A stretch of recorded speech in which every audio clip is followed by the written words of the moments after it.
छोटी बहन के लिए प्यारी राखी। शिवानी बिस्तर से उठी और अपने हैंडबैग से राखी यानी रक्षा सूत्र ढूंढ कर निकाला।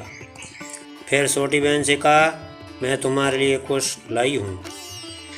शिवानी को घर में आए कुछ समय ही गुजरा था कि माँ ने ऋचा की शिकायत करनी शुरू कर दी। अपनी बहन को तो देखो, उसने शादी की पार्टी में जींस और टी शर्ट पहना था। शादी समारोह में जींस? शिवानी ने अफसोस भरे लहजे में पूछा। और क्या क्या कर डाला उसने? उसकी माँ की भौहें चढ़ी हुई थी, वो गुस्से में लाल थी। कुछ इसी अंदाज भड़कते हुए कहा, पता नहीं ये और क्या क्या करेगी। तुम बच्चे हमारी प्रथा, हमारी संस्कृति और परंपरा को कभी छचा सामान नहीं दोगे। मुझे अपनी बहनों की ओर से कभी आदर सत्कार नहीं मिलेगा। वो हमेशा मुझे ताने मारती रहती है कि मैं तुम दोनों का पालन पोषण करने में किस तरह से फेल हो गई हूँ।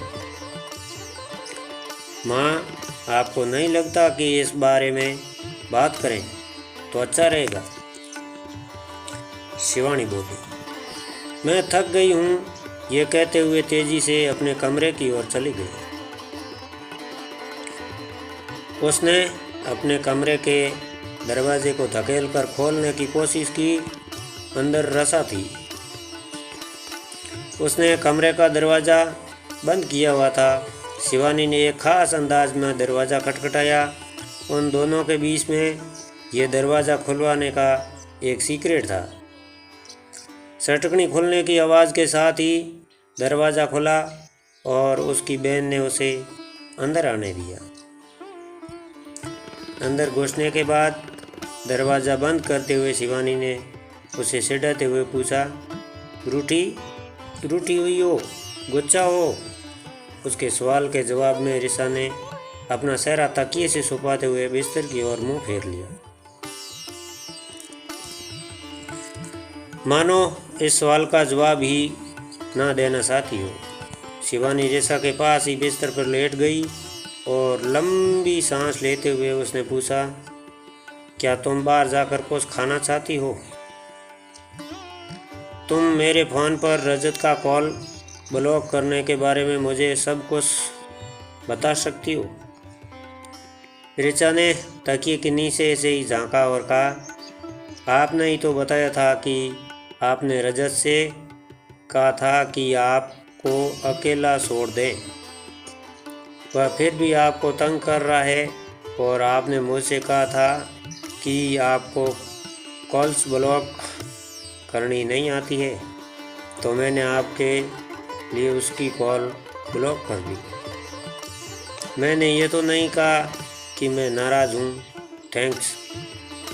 ऋचा को ये सुनकर बहुत आश्चर्य हुआ और उसके मुंह से ओह निकल गया। शिवानी बिस्तर से उठी, अपने हैंडबैग्स में एक हाथ डालकर खोजा, मानो छूकर किसी खास सामान को निकालना चाहती हो। ये लाल रंग का एक खूबसूरत ब्रेसलेट था। इसके बीचों बीच एक मोती जड़ा हुआ था। देखने में ये राखी यानी रक्षा सूत्र लग रहा था। उसे निकालकर अपनी बहन से कहा, मेरे पास तेरे लिए कुछ खास है। ये सुनते ही ऋचा उत्सुकता से भर आई। रक्षा सूत्र को देखने के लिए तकिए के नीचे से ही फिर झाँका, लेकिन राखी देखकर उसने अपनी भौहें चढ़ा ली। क्या आपने माँ के शब्दों को एक कान से सुनकर दूसरे कान से निकाल दिया? मैं कोई लड़का थोड़ा ही हूँ। नहीं, तुम लड़का तो नहीं हो, लेकिन तुम मेरी रक्षक हो तो हो ना? शिवानी ने प्यार से कहा। ऋचा ने उसकी ये बात सुनकर मुस्कुरा दिया। तकिए के नीचे से ही सिर को निकाला और रक्षा सूत्र पहनने के लिए अपनी कलाई शिवानी की तरफ बढ़ा दी। थैंक यू दोस्तों, ये कहानी आपको कैसी लगी मुझे लाइक कमेंट करके अवश्य बताना। और मेरे चैनल पर नए है तो झूमर बॉस चैनल को ज्वाइन कर घंटी का बटन दबा के ऑल पे सिलेक्ट कर देना। थैंक यू, बहुत बहुत धन्यवाद आप सभी को कहानी को पूरा सुनने के लिए।